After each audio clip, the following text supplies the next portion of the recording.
sé tú, pero puedo entender por qué la gente no se convierte al cristianismo.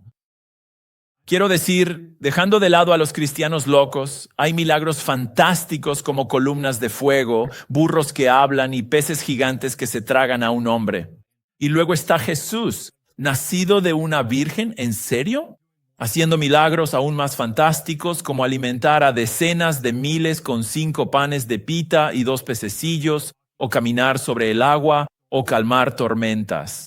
Pero luego, si alguien logra superar todo eso, tiene que enfrentarse a lo que Jesús realmente dijo, como nuestro texto de hoy. Nuestro texto de hoy contiene una de las cosas más fantásticas e increíbles que Jesús haya dicho jamás, y que si es verdad, tiene sentido que la gente encuentre difícil de creer el cristianismo. ¿Por qué es eso? Preguntas. Bueno, porque tienen que recibir a Jesús como Dios. Tienen que recibir esto, abrazarlo, aceptarlo como verdadero antes de convertirse en cristiano, lo que de nuevo explica por qué entiendo que la gente no se haga cristiana. De hecho, si no fuera por la gracia de Dios, nadie jamás se convertiría en cristiano. Ahora bien, los cristianos están convencidos de que Jesús es Dios. Este es el núcleo, este es el centro. Esto lo es todo. No tenemos problema en decir que cualquier grupo, persona u organización que no esté de acuerdo con que Jesús es Dios no es cristiano. De hecho, son anticristo al decir cualquier cosa distinta a que Jesús siempre ha sido y siempre será Dios. Ahora bien, cualquiera puede decir lo que acabo de decir y cualquiera puede estar en desacuerdo con lo que acabo de decir. La pregunta es, ¿qué dice la Biblia? La Biblia es la palabra de Dios. Es su mensaje para la humanidad, como si Él mismo lo hubiera escrito. Así que hoy quiero mostrarte lo que nuestro texto bíblico dice acerca de Jesús. Este es el corazón de la controversia en Juan capítulo 8. Entre Jesús y una multitud llena de incrédulos y creyentes de mentira, casi cristianos, incrédulos que creen. Esto es lo que son porque el capítulo 8, versículo 31 dice que eso es lo que son. Ellos creen en Jesús, pero también quieren matarlo. Estas dos cosas no van juntas, ¿verdad? O crees en Él y le entregas tu vida, o quieres rechazarlo y matarlo. No hay un punto intermedio. Así que estas personas dicen que creen en Él, pero también quieren matarlo. Por eso son incrédulos que creen. En última instancia, los líderes judíos y el pueblo rechazan a Jesús porque les parece que Él está diciendo que es Dios. Ahora, recuerdo haber conocido a un hombre una vez después de predicar en una iglesia que parecía estar diciendo que Él era Dios. Estábamos conversando después del servicio y quedó muy claro que Él estaba diciendo que era Dios. Resulta que eso era lo que parecía. Y resulta que eso era exactamente lo que estaba diciendo, lo que sugiere que estaba loco o poseído por un demonio. Era lo segundo. Pero en realidad, eso es lo que la gente que estaba con Jesús en Juan capítulo 8 concluyó sobre Él. Mira el versículo 52. Dice, ahora sabemos que tienes un demonio. Ahora, a medida que avanzamos en nuestro texto de hoy, solo sepan que Jesús no les facilita el creer. Él no suaviza los aspectos difíciles de la verdad. No, en realidad los afila aún más. Él los deja con lo mismo que todos nosotros debemos decidir si tomamos en serio las palabras de Jesús. O está trastornado, o está poseído por un demonio, o es divino. Las personas que estaban allí ese día tuvieron que tomar su decisión y todos nosotros aquí hoy también la tendremos que tomar. Lo que él dice en este texto es escandaloso y exige una decisión. ¿Tiene razón o está equivocado? Ahora, además de lo que este texto dice sobre Jesús, también nos enseña cómo compartir a Cristo con personas que le son hostiles.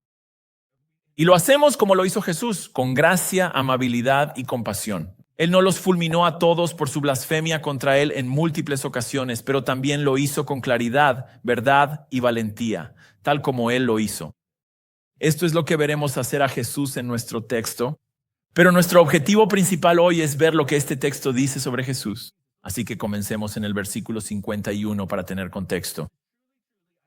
Jesús dice, en verdad os digo, si alguno guarda mi palabra, nunca verá la muerte.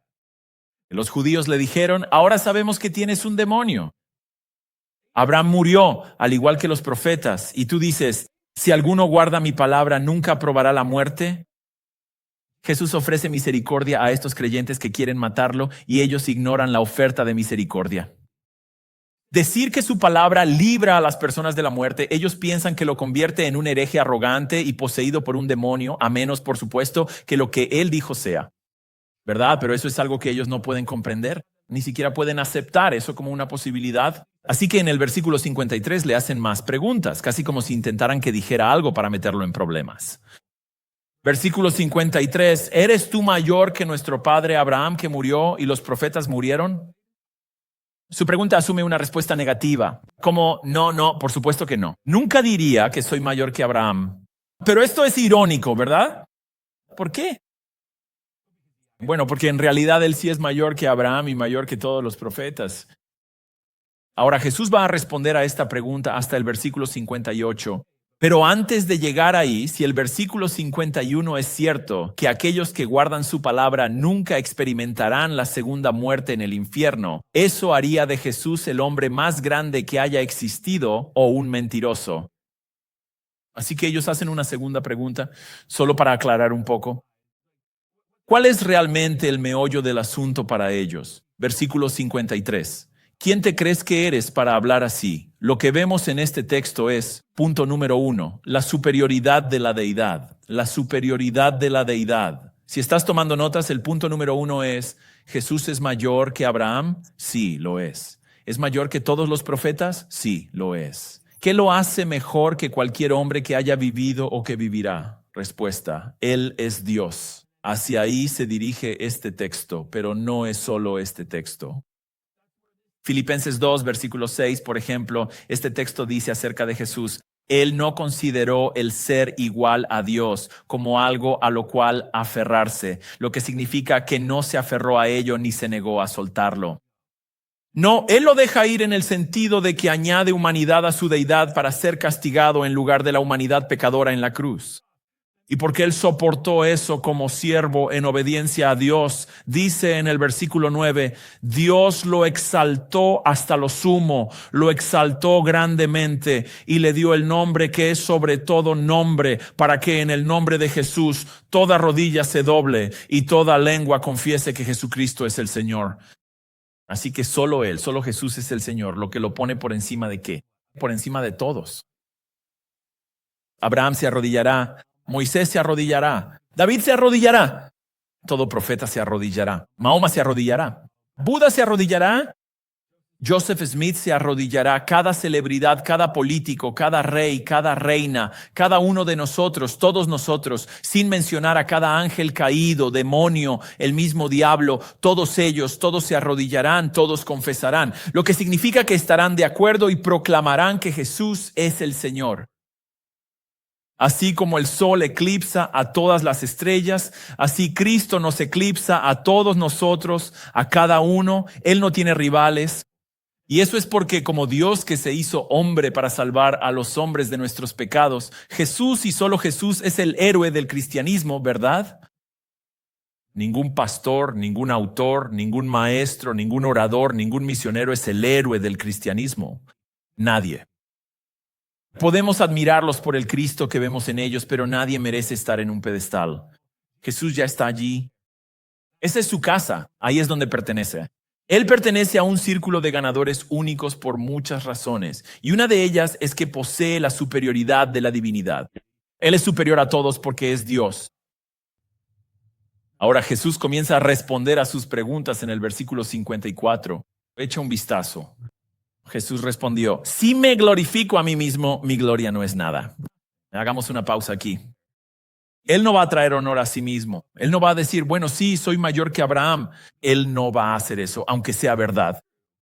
Eso no tiene sentido, es vacío, no significa nada. Y en realidad ni siquiera lo necesita. Mira de nuevo el versículo 54. ¿Por qué? Es mi Padre quien me glorifica, de quien ustedes dicen que es nuestro Dios. Así que reitera lo que dijo antes en el versículo 50, que Él no busca su propia gloria porque el Padre la busca por Él. O el Padre trae honor, gloria y reconocimiento a Jesús. La gloria de Jesús, en otras palabras, no es impulsada por Él mismo. Su gloria es dada por Dios. Que es como siempre debería ser, ¿verdad? Y luego añade, fíjense, mi Padre es aquel a quien ustedes dicen que es su Dios.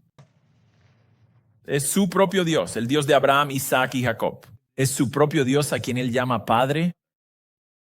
De nuevo, más ironía, ¿verdad? Su Padre es aquel a quien ellos odian. Perdón, el padre de aquel a quien odian tanto es el mismo que ellos dicen, Él es nuestro Dios.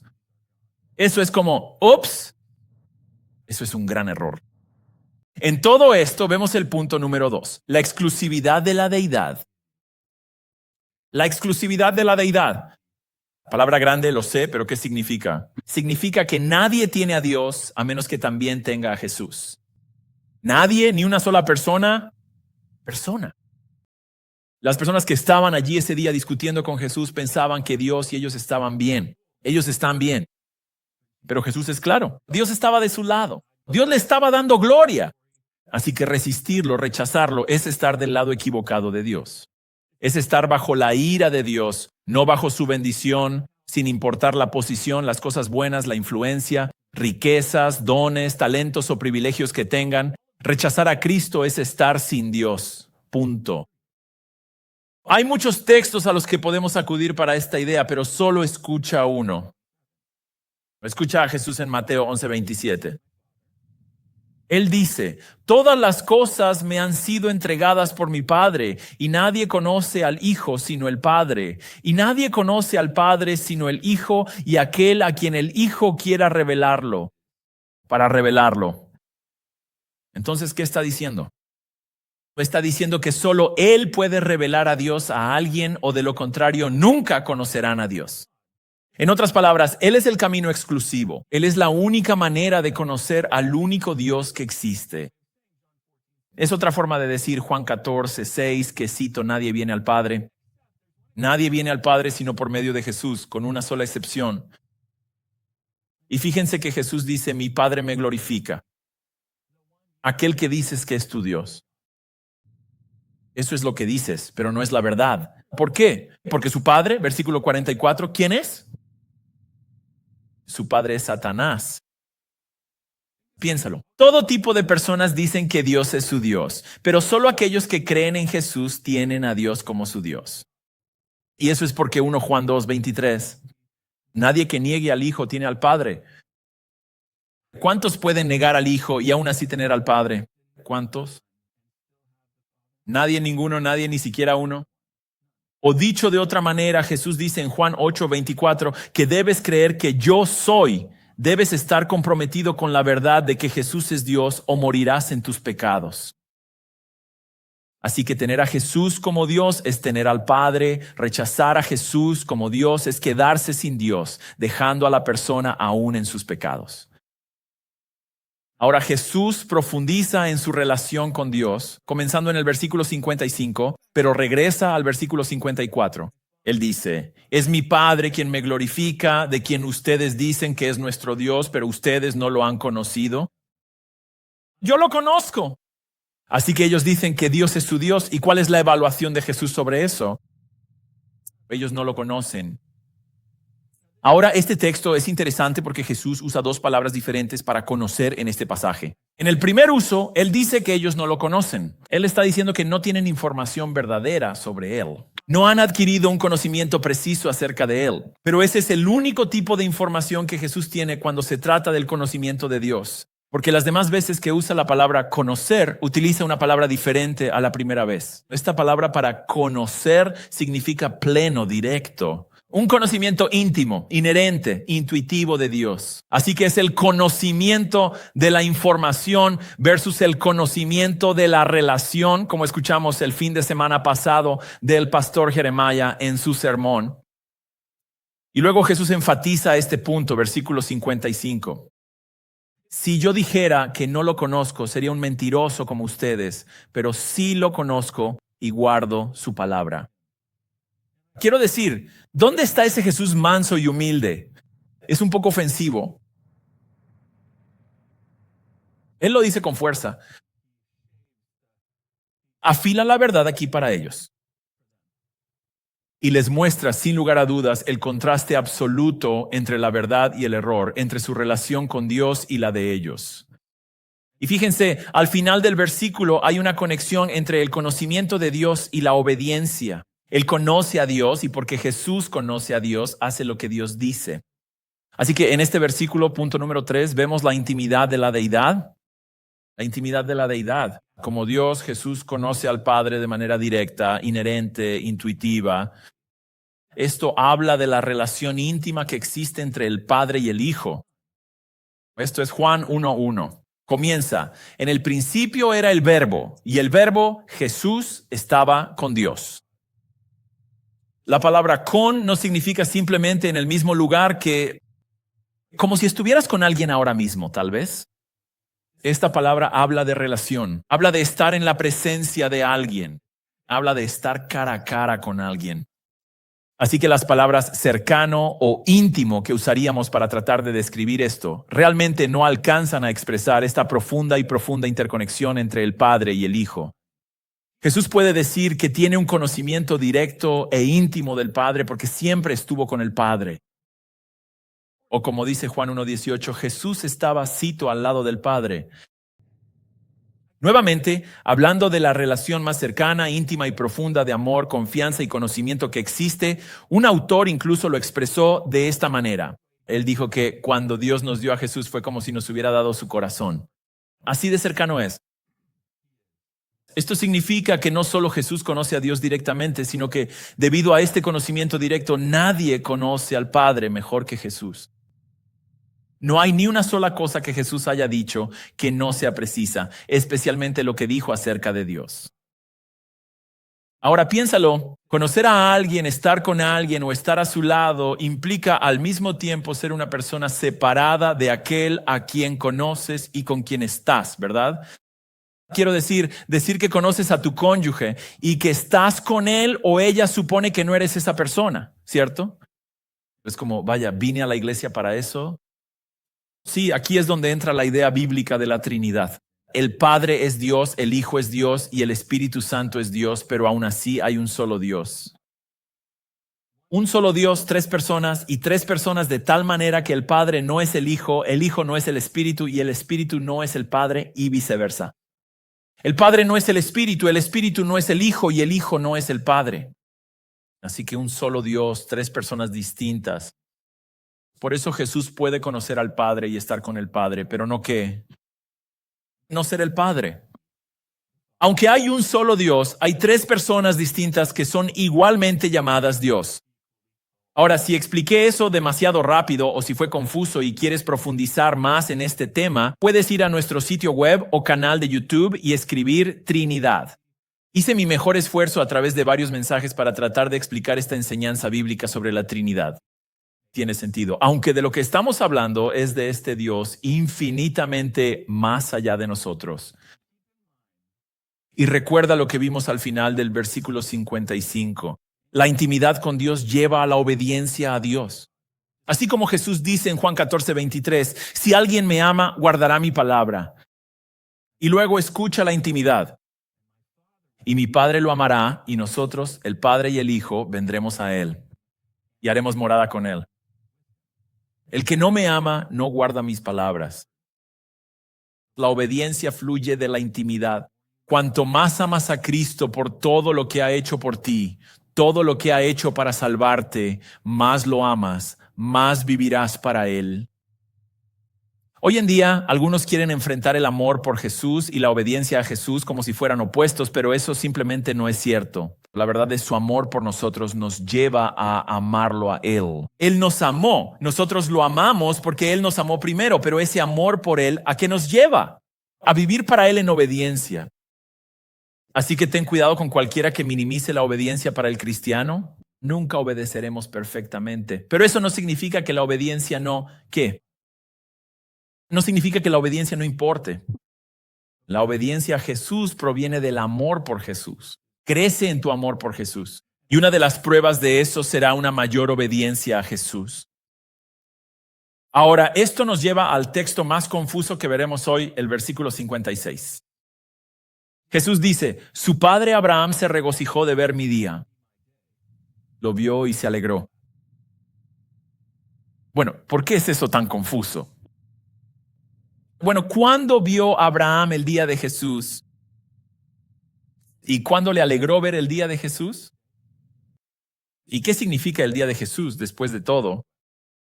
¿Ves por qué es confuso? Ahora, fíjate en la pregunta del versículo 53. Si Abraham se regocijó de ver el día de Jesús, eso significa que Jesús es mayor que Abraham. De hecho, probablemente Abraham estaría bastante enojado por la forma en que estaban tratando a Jesús si él se regocijó en Jesús y ellos lo rechazaron. Ahora bien, el texto no dice que Abraham vio a Jesús. ¿Ves eso ahí? Él no vio a Jesús, vio su día. Por lo tanto, no creo que Jesús esté hablando de alguna aparición a Abraham en el Antiguo Testamento, ni que Abraham esté observando la vida de Jesús desde el cielo, que es lo que algunos dicen que Jesús está diciendo. Observa que él ve el día de Jesús, y el día de Jesús se refiere a todo este ministerio del Mesías, desde el nacimiento hasta el reinado. Así que Dios le dijo a Abraham que todas las familias de la tierra serían bendecidas a través de él y de sus descendientes. Eso está en Génesis 12, versículo 3. Sin embargo, eso iba a ser algo difícil para él porque él y su esposa no podían tener hijos ya que eran demasiado viejos. Dios prometió un hijo. ¿Y qué hicieron ellos? Recuerda, se rieron. Pero luego cuando nació su hijo Isaac, Isaac significa risa. Dios tuvo la última risa en eso, ¿verdad? Como siempre lo hace, ¿verdad? Creo que lo que se está diciendo aquí es esto. Abraham vio las promesas que Dios hizo de que todas las familias de la tierra serían bendecidas a través de sus descendientes. Gálatas 3:16 dice que el descendiente definitivo es Cristo. Así que Abraham ve que el cumplimiento de esa promesa comienza a realizarse cuando nace Isaac, este hijo milagroso. Así es como esa es la única manera en que la promesa de Abraham podía cumplirse. Tuvo un hijo y ese fue Isaac. En palabras de Hebreos 11:13, Abraham, cito, murió en fe, sin haber recibido las cosas prometidas. Así que recibió la promesa, no la recibió. Todo lo que obtuvo fue la promesa. Pero habiéndolas visto, ¿cómo? Las vio en la promesa. Habiendo visto las cosas prometidas y las saludó desde lejos. Así que Abraham se regocijó con la promesa de sus descendientes y en última instancia Jesús bendiciendo al mundo. Y vio comenzar el cumplimiento de esa promesa. Y se alegró cuando nació Isaac. Esa es mi interpretación de cómo entender este texto. Ahora, ¿qué está diciendo esto? El punto que se está haciendo aquí es este. Punto número 4, la profecía de la deidad. La profecía de la deidad, sí, afirma ser el Mesías prometido. Pero el Mesías prometido en el Antiguo Testamento fue identificado en algunas de esas profecías como Dios. Isaías 9:6, se acerca la Navidad, ¿verdad? Y una de las canciones que se cantarán durante ese tiempo, su nombre será Consejero Maravilloso. ¿Y luego qué? Dios Todopoderoso. Escuchen atentamente Isaías 44:6. Así comienza, dice el Señor, Rey de Israel. Así que tenemos al Señor. Y luego continúa, y ahora alguien más va a hablar, y su Redentor, el Señor de los ejércitos. Así que el Redentor, el Mesías en este texto es llamado el Señor. ¿Y quién lo llama Señor? El Señor. Así que el Señor llama al Mesías el Señor, la misma palabra porque el Mesías sería Dios. Escuchen Jeremías 23:5. He aquí vienen días, declara el Señor. Así que el Padre está hablando. Él dice, vienen días en que levantaré para David un renuevo justo. Ese es el Mesías. Y él reinará como rey y actuará sabiamente y ejecutará justicia y rectitud en la tierra, En sus días Judá será salvo e Israel habitará seguro. Y este es el nombre con el que será llamado. Así que ahora vamos a descubrir quién es este Mesías. Respuesta, el Señor es nuestra justicia. Así que el nombre del Mesías será Yahvé, el Señor. ¿Y quién es? ¿Quién dijo que ese sería su nombre? Respuesta, Yahvé, el Señor. Entre las muchas profecías sobre el Mesías, como que nacería de una virgen y nacería en Belén, sería rechazado por el pueblo judío, sería crucificado y resucitaría de entre los muertos, entre las muchas profecías sobre el Mesías, una es que él será Emmanuel, lo que significa Dios con nosotros, Dios que se hizo uno de nosotros para salvarnos. Por cierto, escribir la historia de antemano por muchos autores diferentes, separados por cientos de años, en diferentes continentes e incluso en diferentes idiomas, pero que al examinarlo todo resulta ser 100% consistente. Eso es lo que tenemos aquí con Jesús. Estaban enfrentando a Abraham contra Jesús, pero Abraham estaba a favor de Jesús. Abraham adorará a Jesús como aquel de quien se le habló 2000 años antes de que Jesús naciera. Y al menos unos 4000 años antes de que Jesús cumpla todo lo que se ha profetizado que hará, incluyendo ser aquel a través de quien todo el mundo recibe las bendiciones de Dios. Esto nos lleva al momento culminante en el capítulo 8 y en todo este evento, la fiesta de los tabernáculos. Esta fiesta comenzó desde el capítulo 7, versículo 10, que vimos hace 51 semanas. Y aquí está en el versículo 57. Entonces los judíos le dijeron, aún no tienes 50 años y has visto a Abraham. Intentan hacer que Jesús parezca un idiota, pero los idiotas son ellos. De nuevo Jesús dijo, Abraham, ¿vio qué exactamente? Su día, su era, su obra en la historia. Él no dijo que Abraham lo vio a él, que es lo que hacen los creyentes falsos. Ellos tuercen las escrituras para que se ajusten a sus prejuicios. Lo rechazan, así que ni siquiera consideran que una vez más les está ofreciendo la salvación. Abraham se regocijó al ver mi día. Ustedes también deberían creer en mí. Quiero decir, ¿puedes decir que ves el día de Jesús, su ministerio, su muerte y resurrección? Veo su día y me alegro. ¿Puedes decir eso? Eso es lo que Él quiere para ellos, pero ellos se niegan. No lo harían, se burlan de Él. ¿Lo reprenden con esta pregunta? Esta fue otra de una larga serie de preguntas irrespetuosas en este capítulo.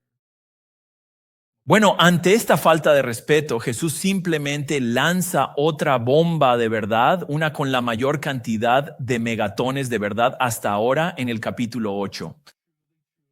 Jesús les dijo, en verdad os digo, antes que Abraham existiera, yo soy.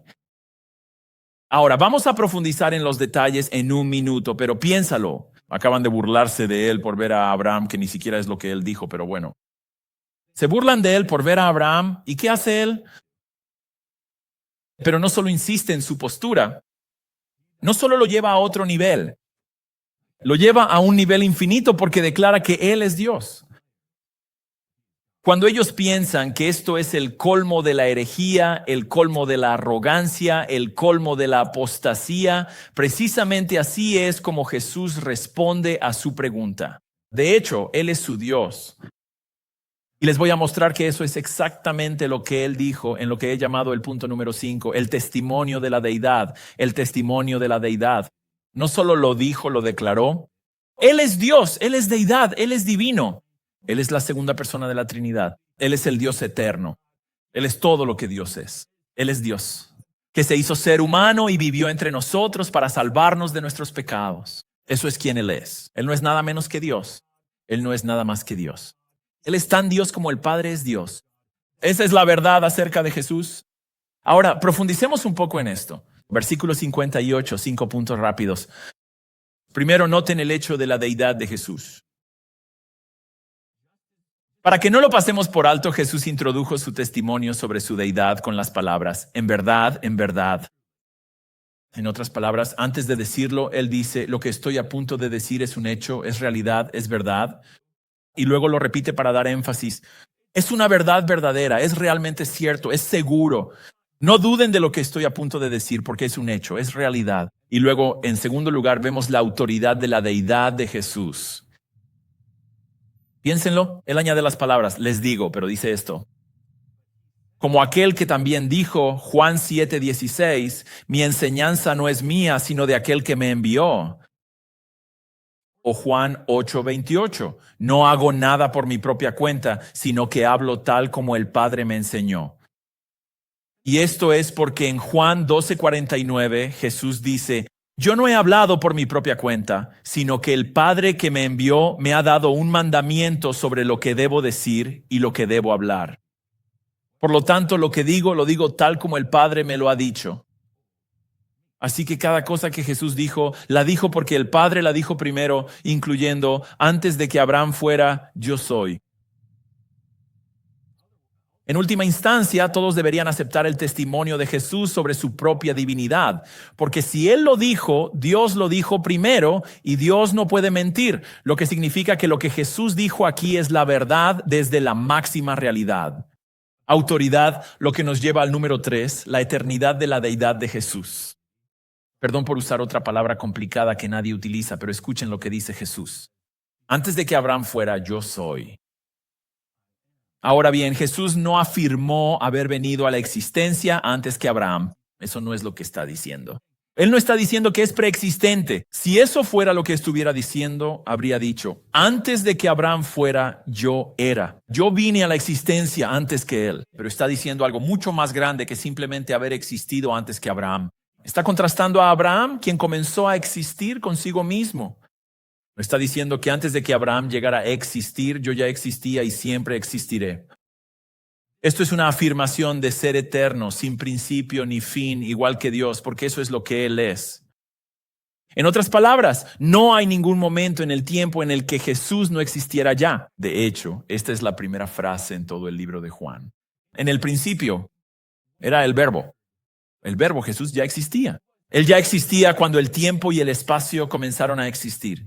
Ahora, en cuarto lugar, también vemos en esas dos palabras lo que yo llamo la identidad de la deidad de Jesús. Al usar esta frase, yo soy, Jesús se está identificando no solo como eterno, sino también como su Dios, Yahvé, el yo soy. Fíjate que él específicamente no termina su oración.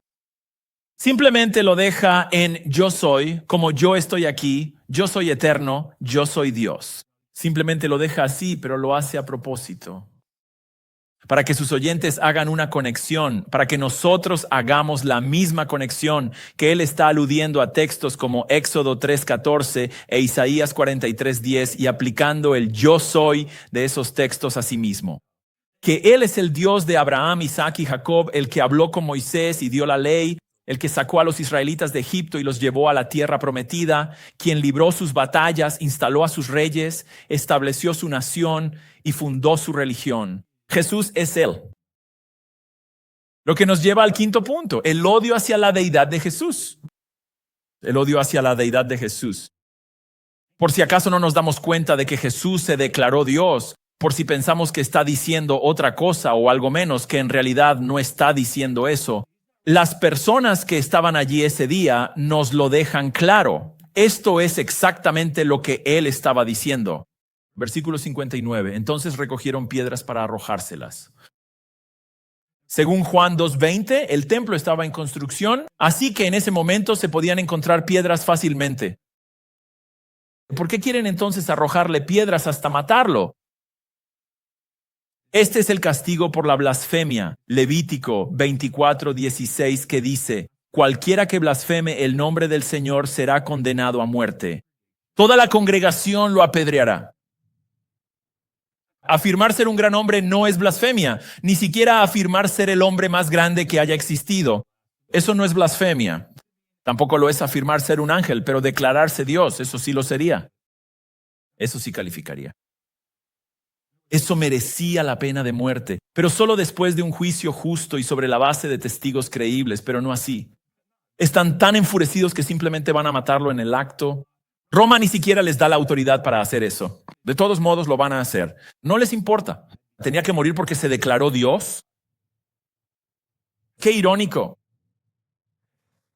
¿Dios cometió blasfemia por decir que es Dios? Quieren matar a Dios por decirles que es Dios. Tan apasionados por el honor de Dios que matarán a Dios para honrar al Dios que matarían. Ese acto de intentar matar a Jesús es la única blasfemia real en este texto. La rebelión del pecado vuelve a las personas insanas, que es lo que vemos aquí. Digo todo esto para decir lo siguiente: resiste a cualquier supuesto Jesús que alguna vez con el que te encuentres que no sea deidad eterna. Ahora podrías pensar, es tan simple, tan básico. Ser pastor es realmente decepcionante a veces porque puedes invertir en la vida de las personas con clases, predicaciones y todo eso. Y luego alguien ve un video en YouTube o recibe un golpe en la puerta y después de 2 minutos dicen, rechazo todo. Simplemente voy a seguir a este Jesús falso. Escucha. Resiste a cualquier Jesús con el que te encuentres que no sea una deidad eterna. Cualquiera que no sea Dios. Cualquier Jesús que no sea nada más que Dios. Cualquier Jesús que se haya convertido en Dios, pero que no sea eternamente Dios. Ese no es el verdadero Jesús. Los falsos maestros usarán la palabra Jesús para venderte una imitación de lo real. Y como es un Jesús falso, no puede salvarte de tus pecados. Solo un Jesús que es eternamente Dios puede hacer eso. Esta es la prueba. Para cualquiera con quien te encuentres en persona, en línea o en cualquier otro lugar que afirme hablar en nombre de Dios, pregúntales, ¿quién es Jesús?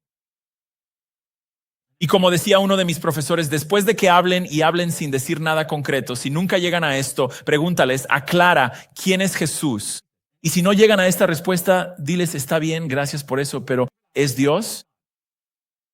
Cualquier respuesta que no sea un sí rotundo, la segunda persona de la Trinidad, cualquier cosa diferente a eso es una mentira. Y Juan 8:44, ¿de dónde vienen las mentiras? ¿Qué es el padre? ¿Quién es el padre de la mentira? El diablo. ¿Sobre qué crees que más quiere mentir él? ¿Qué tal sobre 3 cosas?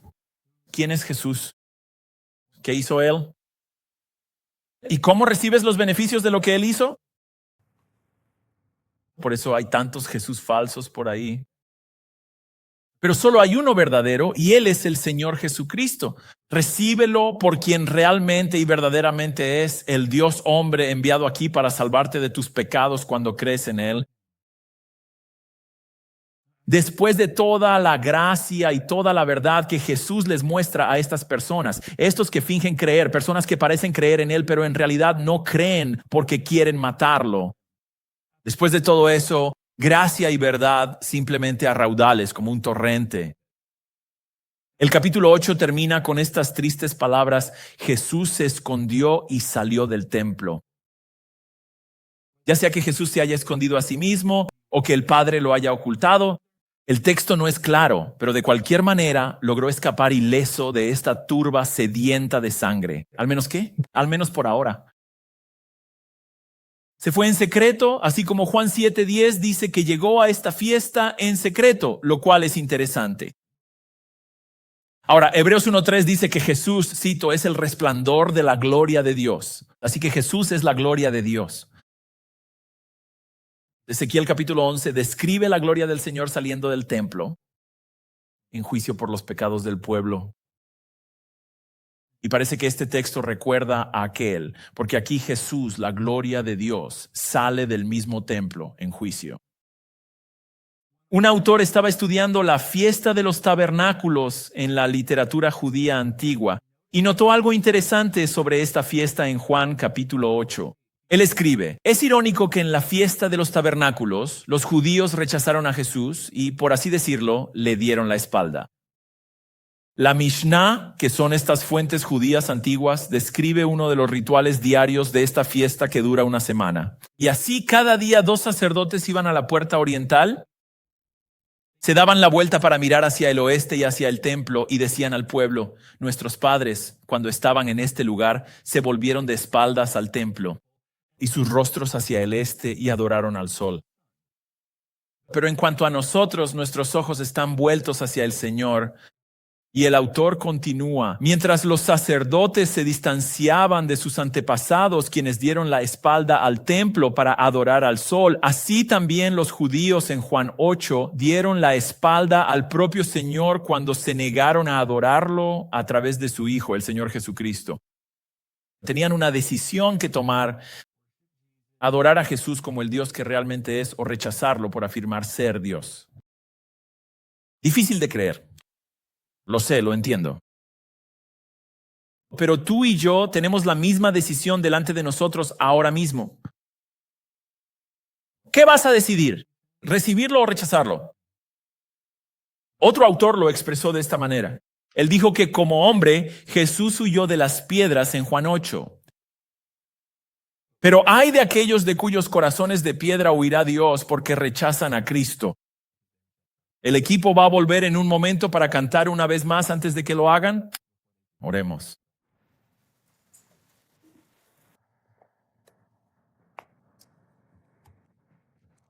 Jesús, es increíble que estas poderosas declaraciones de verdad que hiciste, no las hiciste en un aula con un grupo de tus discípulos. Las hiciste delante de tus enemigos, personas que querían matarte por decir la verdad. Oro para que uses este texto en nuestras vidas. Tal vez sea para darnos el valor que tú tuviste para decir la verdad sin importar qué. O tal vez sea para acercarnos más a ti y amarte más por la grandeza y la gloria de todo lo que eres. O tal vez sea para acercarnos a ti por primera vez en arrepentimiento, fe y confianza en que tú eres no solo el Señor, sino también el Salvador que nos librará de nuestros pecados. Sea lo que sea, usa este texto, usa estas verdades, usa este evento, este relato histórico. Úsalo en todas nuestras vidas, te lo pido. Amén. Hola, gracias por sintonizar nuestro canal de YouTube de Redeemer. Si esto te resulta útil, asegúrate de darle me gusta a este video, suscribirte y activar la campanita. Nos ayudará a llegar a más personas con la verdad bíblica. Muchas gracias.